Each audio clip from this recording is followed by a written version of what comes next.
Hello, কেমন আছেন আপনারা? বরাবরের মতো নতুন আরো একটা ভিডিওতে চলে আসলাম আমি। 2022 সালে কেজিএফ চ্যাপ্টার 2 রিলিজ হওয়ার পর ইয়াশ কেমন জানি হারিয়ে গেছিল, কিন্তু 2026-এ এসে ইয়াশ নতুন ভাবে আমাদের মাঝে আবার ফিরে আসছে আর নিয়ে আসছে টক্সিক। তো কিছুদিন আগে টক্সিক মুভির একটা গ্লিম্পস বের হয়। তো অনেকে বলতে পারেন এটা আবার কি? আসলে যারা জানেন না, এটা হচ্ছে ছোট্ট একটা প্রিভিউ, যেখানে পুরো সিনেমার গল্প বা সিন না দেখিয়ে শুধু ক্যারেক্টারের ভাইব, লুক আর মুড দেখানো হয়। আর আপনারা দেখেছেন কি এইখানে লেখা আছে টক্সিক ইন্ট্রোডিউসিং রায়া। এখানে রায়া হলো ইয়াশ, আই মিন মুভির হিরো। তো আমি এটা দেখলাম, দেখে কিছুক্ষণ হাসলাম, এইটা ভেবে যে যারা একটু বেশি হর্নি টাইপের তারা গ্লিম্পস দেখে চলে যাবে মাস্টারবেশন করতে। গ্লিম্পস এর শুরুতে আমরা দেখি একটা ফিউনারাল চলতেছে এন্ড শুরুর মিউজিকটাই শরীরের গুজবাম্প এনে দেয়।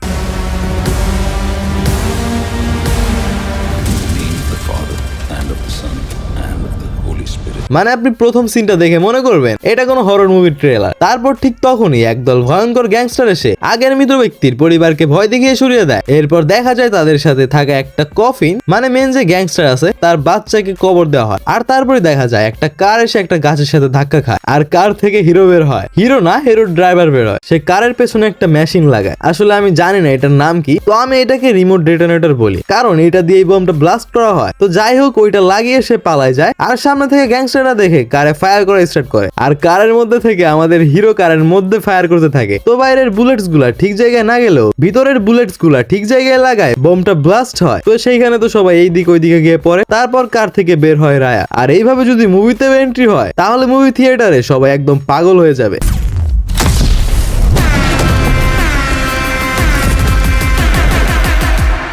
পার্সোনালি আমার কাছে এই সিনটা বেশি জোশ লাগছে, যদিও সিনটা একটু বেশি অশ্লীল, কিন্তু আমার কাছে জোশ লাগছে তার কারণ ওই যে ওইটা না ইয়াশ ভাই, এটা ওর মা না। মুভিটার গ্লিম্পস দেখে বোঝা যাচ্ছে মুভির ডিরেক্টর মুভিটাকে একদম হলিউড লেভেলে নিয়ে যাবে। আর আমি এখনই কিছু বলবো না মুভিটার ব্যাপারে, আগে অফিসিয়াল ট্রেলার আসুক, তারপর আমি একদম সব খুলে বলবো। তো টক্সিক মুভিটা রিলিজ হবে 19 মার্চ 2026-এ। আর একটা ব্যাপার বলতেই হবে, ইয়াশ জানে তার কখন কি করতে হবে। যেমন কেজিএফ এর পর এতদিন ওয়েট করছে, সে দৌড়াই নদীতে নামে নাই, উনি ওনার ভাইবটা ধরে রাখতে পারছে। তো যাই হোক, আর কি কি ধরে রাখতে পারে সেটা তো মুভিতেই দেখা যাবে। আজকের মতন এই পর্যন্তই, দেখা হচ্ছে নতুন কোনো আরো একটা ভিডিওতে। ততক্ষণ ভালো থাকবেন, সুস্থ থাকবেন, আল্লাহ হাফেজ।